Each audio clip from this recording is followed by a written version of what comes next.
Good morning, or depending when you're watching this, good afternoon, good evening, or good night. My name's Ross, and as always told, I had a voice for radio. So today, we're going to be looking at what could potentially be a new type of draw engine in the Pokemon trading card game. Usually, I like to do one video per card. That makes it easier for you guys looking back through and looking at all these cards in the future. But today, we're going to have to go 3 cards in one video. But if it's got to be done, it's gotta be done. These are all coming out in the Ultra Prism expansion, which will be coming out in February, and they work so beautifully together, I don't think it would be a great idea to look at these in isolation. Ladies and gentlemen, we are having a group of cards today. It's gonna be fun. Come join us. Now, we're starting off here with Looker. Looker is a new supporter card that we're getting, which says you may draw 3 cards from the bottom of your deck. Now, this is very interesting. We have a card at the moment. We have How. How allows you to draw 3 cards, and most of the time, unless we're specifically told otherwise, we draw cards from the top of our deck. So first of all, it just looks weird drawing cards from the bottom of your deck. And if we're going to be doing this, we're going to need some cards that manipulate the bottom of our deck. Now, the fossil Pokemon that we've had most recently do work with the bottom of your deck. So if we look at Plume Fossil, for instance, from Noble Victories, look at the bottom 7 cards of your deck. If you find an Arch in there, put it onto your bench. This is very unusual. We don't usually have cards that interact with the bottom of our deck. This is weird. It's basically How. It's How that takes from the other side of the deck. I'm not loving it at the moment. But then we need a card which is going to interact with this, and we have one. It's Oranguru, which is interesting because it is the only non-box Pokemon we've currently had revealed from Ultra Prism. All the cards we've seen so far from Ultra Prism are Sinnoh Pokemon, Generation 4 Pokemon, except for Solgaleo and Lunala Prism Star. This is interesting because it's a Generation 7 Pokemon coming in this set. And I should mention the translations for this video were taken from Pokebeach.com. Now, Oranguru is a colourless Pokemon. Meh. Just means you're hitting nothing for weakness ever, but it means all of your attacks are for colourless energy, so it's not too bad. 120 damage is about right. It's the same as the other Oranguru. I can live with that. Weakness to fighting is expected and actually quite annoying, because a Buzzwole with a strong energy and a fighting Fury Belt will hit for 60 damage and get a one-hit KO while doing 30 to the bench. That is, shall we say, not particularly ideal. And the retreat cost of 2, as I've said in many a video, worst retreat cost in the format because it's the highest one that doesn't let you use Heavy Ball. Now, for free energy, you can do 60 damage and Confusion. This is not good. We know the Confusion is not terrible. We've got Espeon GX. Espeon GX is alright, kind of, just because you get the Confusion, your opponent is then has to flip a coin if they want to attack, and if they flip tails, they do 30 damage to themselves, and the attack fails. The thing that Espeon has, it's a big, bulky GX Pokemon, and the attack is for a single energy. This is for free energy, and I know you can use double colourless, and that's lovely, but honestly, this is way too expensive to be taken seriously. So why are we talking about Oranguru? Well, the reason is simple. For 1 colourless energy on a basic Pokemon, put 3 cards from your discard pile onto the bottom of your deck in any order that you like. You just get to put 3 cards on the bottom of your deck however you want. Then, of course, Looker comes in, and the next turn allows you to draw 3 cards from the bottom of your deck. And now the combo, ladies and gentlemen, the combo is starting to work. Now, there are some issues with this. Issue number 1, just like so many cards, like Alolan Vulpix, this is completely scuppered if your opponent plays an N. Because if your opponent plays an N, then all of a sudden your deck is completely random again, and you don't know what 3 cards are on the bottom of your deck, which means that, well, you could be drawing any 3 cards you like. How is not a particularly good card. Drawing 3 cards is not particularly great. We're not a huge fan. So if Looker just draws 3 cards off the bottom of your deck, this isn't good. I'm not a fan. But if you can manipulate those cards, now I'm a bit of a fan. And Oranguru, it allows you to do this. Now, searching any free cards from your deck is good. We saw this with Metagross. Now I know that Metagross GX actually allows you to draw 5 cards from your deck and put them into your hand. But this is still pretty tasty. Free cards, and you can just do essentially whatever you like here.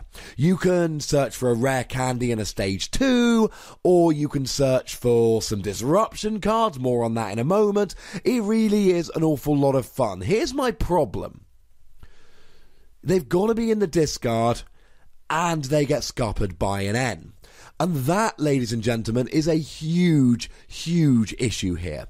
Playing an N ruins it, but you've got to get the cards in your discard. Now, there was a time when we had Battle Compressor.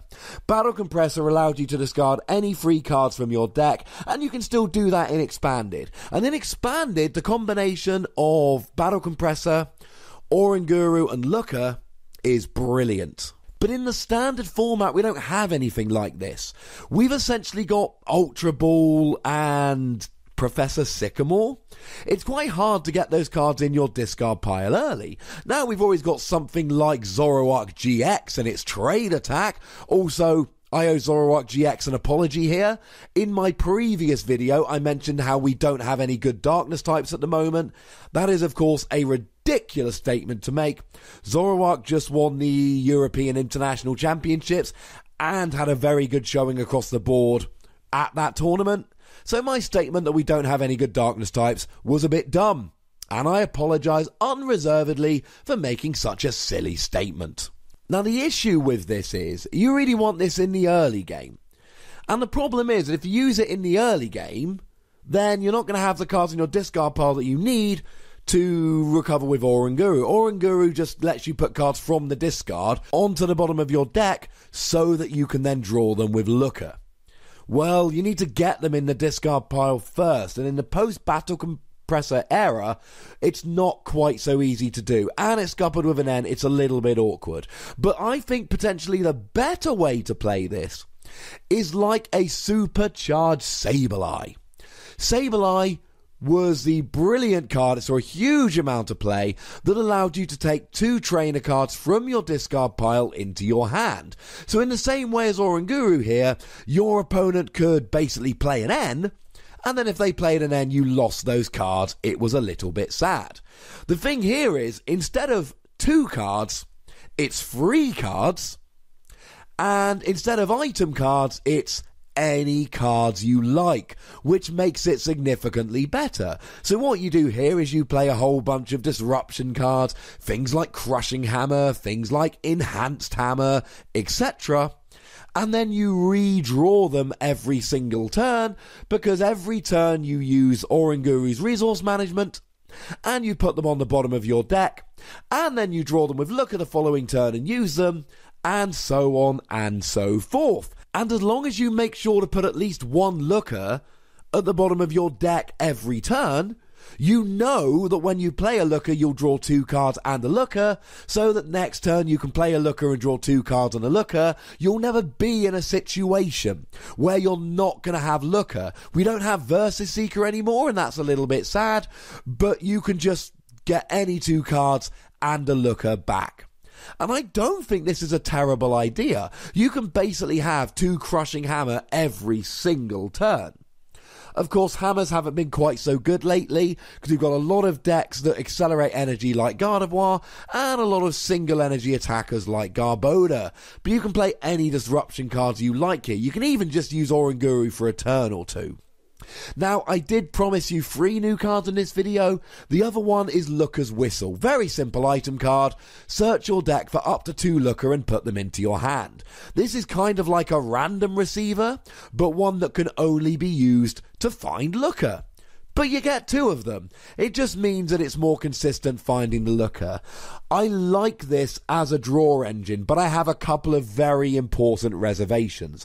Reservation number 1, this is going to be a little bit slow in the early game, because you're not going to have the card in your discard pile that you need. Reservation number 2, this is the kind of thing like Sableye that works brilliantly in a disruption deck, And like we've seen with Sylveon in the not too distant future, disruption decks are not really at their best in the current format, though I suppose they may be in the future. Reservation number 3, like so many things, a well-timed end could ruin this. But this is still something to play around with. It is a new draw engine, though it's a little bit convoluted. It is something to play around with. I'm going to give this between 3 and 4 Wossies. We don't give half Wossies. That would be barbaric. I'm not absolutely in love with this, but I think this has a lot of potential. I also think this is the kind of thing where we might look at it now and go, oh, I don't really see the cards we're playing with this. But then I look at it and go, you know what? Maybe, just maybe, in the future, when more stuff gets revealed, when more cards get released, this could be something. I think you need these in your binder. I think this could work in the future. I don't think it's going to work when Ultra Prism comes out, but I think one day this could be really good, and I think we need to be ready. But as always with cards like this, with any new card, I want to hear from you guys. So let me know in the comment section. Go nuts! Be nice. Make sure you like this video, subscribe to this channel, follow me on Twitter at The Wossie, and Twitch for some live action at twitch.tv/PTCG Radio. If you want to support the channel, get some bonus podcasts, etc., you can do so at patreon.com/PTCG Radio. But by far the most important thing, as always, is to look after yourselves until next time. Thank you very much for watching. My name is Ross, and you've been watching PTCG Radio.